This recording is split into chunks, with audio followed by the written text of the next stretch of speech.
Baik, Assalamualaikum warahmatullahi wabarakatuh. Selamat pagi anak-anak.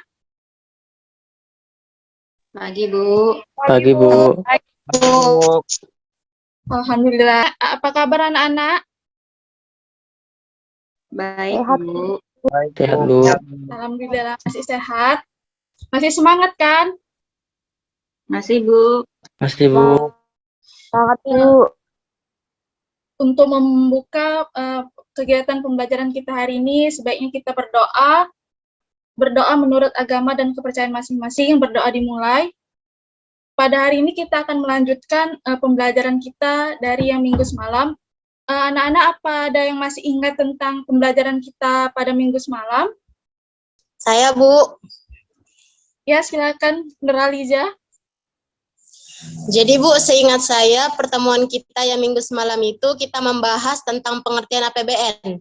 Di mana pengertian APBN ini disertai dengan fungsi APBN, terus ada fungsi alokasinya, fungsi distribusi, fungsi stabilisasi, fungsi otoritas, fungsi perencanaan, dan fungsi regulasi, Bu. Sekian, Bu. Oke, terima kasih Nurhaliza. Berarti cuma Nurhaliza nih yang mengulas atau mereview dari materi kita sebelumnya. Ibu izin share screen dulu ya. Sebelumnya apakah PPT Ibu udah nampak? Sudah, Bu. Sudah, Bu. Oke. Hari ini kita akan mempelajari mengenai APBN. Sebelum itu, Ibu ada sedikit kata-kata motivasi dari Malcolm X.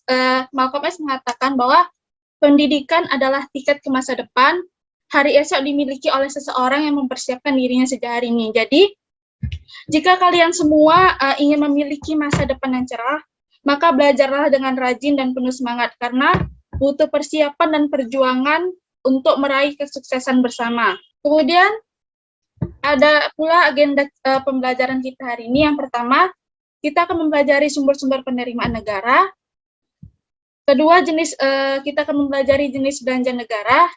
Ketiga, kita akan mempelajari mekanisme penyusunan APBN. Nah, dengan mempelajari ketiga materi tersebut, tujuan pembelajaran kita pada hari ini adalah kalian semua akan mengetahui apa saja sih sumber dari penerimaan negara, jenis belanja negara, serta dapat menganalisis mekanisme penyusunan APBN.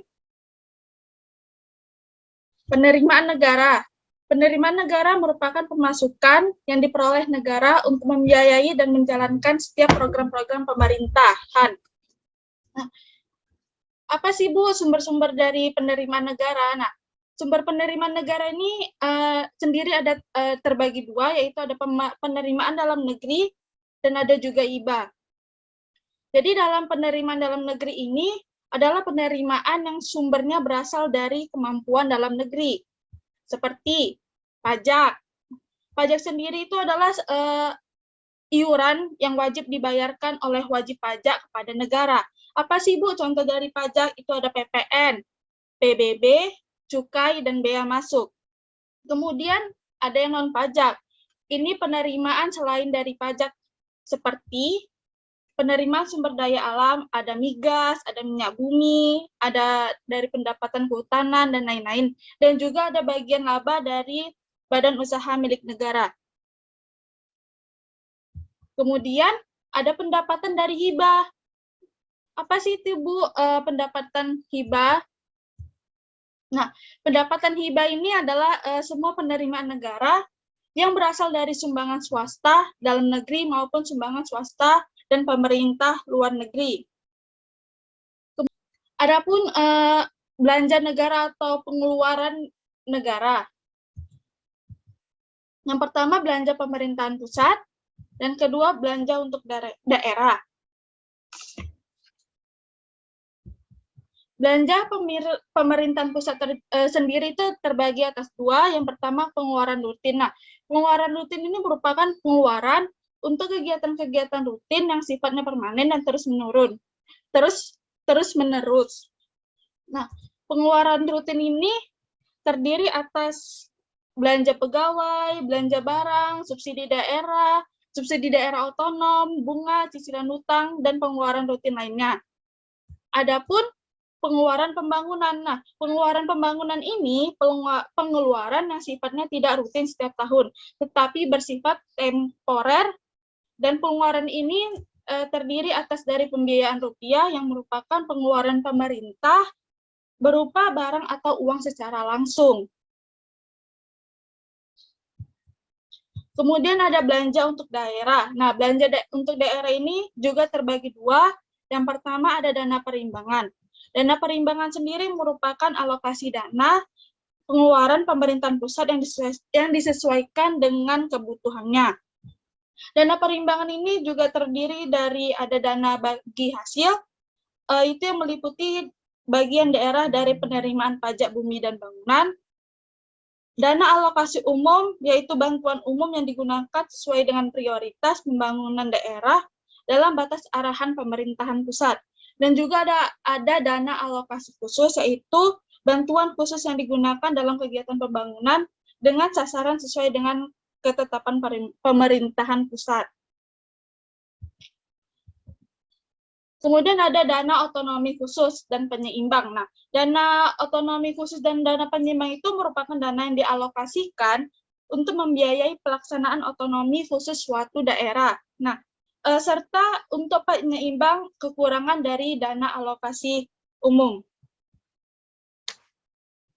Sampai sini ada yang ingin bertanya atau sudah paham semua?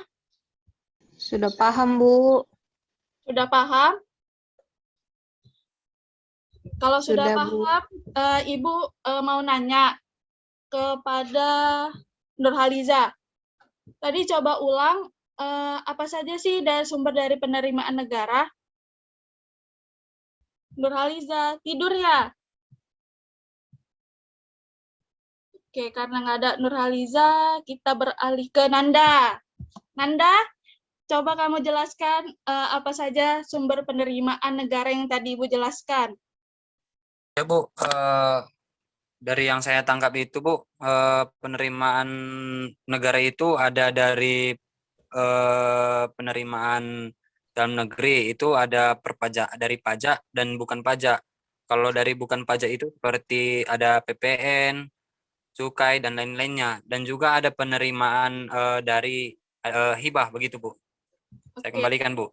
Terima kasih Nanda. Berarti cuma Nanda nih yang memperhatikannya. Nanti di akhir materi ada kuis, jadi Ibu mohon benar-benar untuk diperhatikan materi pada hari ini ya. Okay, next. Adapun tujuan dari materi terakhir mengenai mekanisme penyusunan APBN. Proses penyusunan APBN bermula dari sebuah rencana yang biasa disebut dengan Rencana Pendapatan dan Belanja Negara atau RAPBN. Nah, RAPBN ini sendiri disusun oleh pemerintah atau presiden dan kabinetnya dalam bentuk nota keuangan. RAPBN kemudian diajukan kepada Dewan Perwakilan Rakyat untuk dibahas dalam rangka menilai kelayakan dan ketepatan rencana anggaran diajukan pemerintah dengan memperhatikan pertimbangan DPD dan kemudian RAPBN disidangkan oleh DPR. Nah, kemudian apabila RAPBN itu ditolak oleh DPR, maka yang digunakan adalah APBN tahun lalu. Sedangkan apabila RAPBN ini diterima oleh DPR, maka disahkanlah APBN oleh DPR dan pengesahannya ini dilakukan melalui undang-undang yang akan dikembalikan oleh pemerintah untuk dilaksanakan. Sampai sini paham semua anak-anak? Paham? Paham Bu. Cuma Nanda sama Nenin yang paham? Yang lain gimana? Paham? Atau enggak? Setengah paham, Bu. Setengah paham. Apa yang kurang paham, Mary? Yang itu tadi, Bu, RAPBN, Bu. RAPBN, oke, Ibu ulangi ya.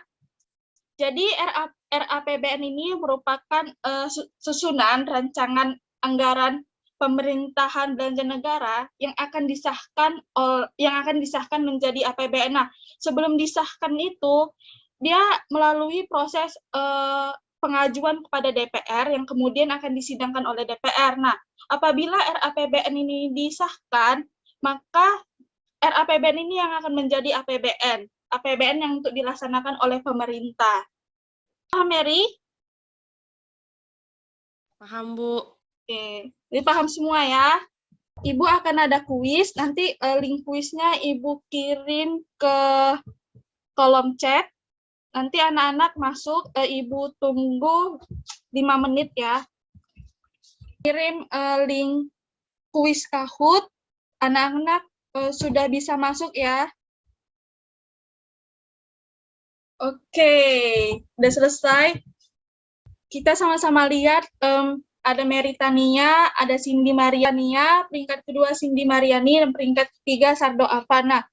Mereka akan mendapatkan poin tambahan untuk nilai ulangan harian materi APBN. Untuk anak-anak ibu yang lain yang tidak mendapatkan peringkat tinggi, jangan pantang semangat, tetap fokus dalam belajar ya. Mungkin itu saja materi pembelajaran kita pada hari ini. Pada anak-anak ibu, ada yang bisa menyimpulkan mengenai materi pembelajaran pada hari ini? Saya, Bu. Silakan, Neni. Baik, Bu. Jadi yang bisa saya simpulkan dari pembelajaran kita pada hari ini, yang pertama itu, Bu, bahwa sumber penerimaan negara itu berasal dari penerimaan dalam negeri dan hibah. Dan kemudian untuk jenis belanja negara itu terdapat 2 jenis. Yang pertama itu belanja pemerintah pusat dan transfer daerah. Baru, Bu, penyusunan APBN ini diawali dengan pemerintah membuat yang namanya rancangan anggaran pendapatan belanja negara yang kemudian akan disidangkan oleh DPR. Apabila RAPBN itu diterima, maka disahkannya APBN, dan jika ditolak, maka akan menggunakan APBN tahun lalu. Sekian, Bu. Terima kasih, Neni. Kita beri plus dulu untuk Neni. Mungkin itu saja kesimpulan yang disampaikan oleh Neni tadi. Ibu tidak menambahkan karena kesimpulan yang sudah dijelaskan oleh Neni sudah mencakup materi pembelajaran kita hari ini. Untuk pembelajaran pertemuan berikutnya kita akan membahas mengenai APBN. Untuk pertemuan selanjutnya kita tidak ada tugas ya. Kita libur dulu untuk tugas. Tetap semangat, tetap jaga kesehatan, tetap fokus belajar. Karena kita tadi pembelajaran diawali dengan doa, kita menutup pembelajaran juga dengan doa. Doa dimulai, doa selesai. Terima kasih. Wassalamualaikum warahmatullahi wabarakatuh. Selamat siang anak-anak. Waalaikumsalam warahmatullahi wabarakatuh. Selamat Selamat siang, siang, Bu. Bu. Terima kasih, Bu.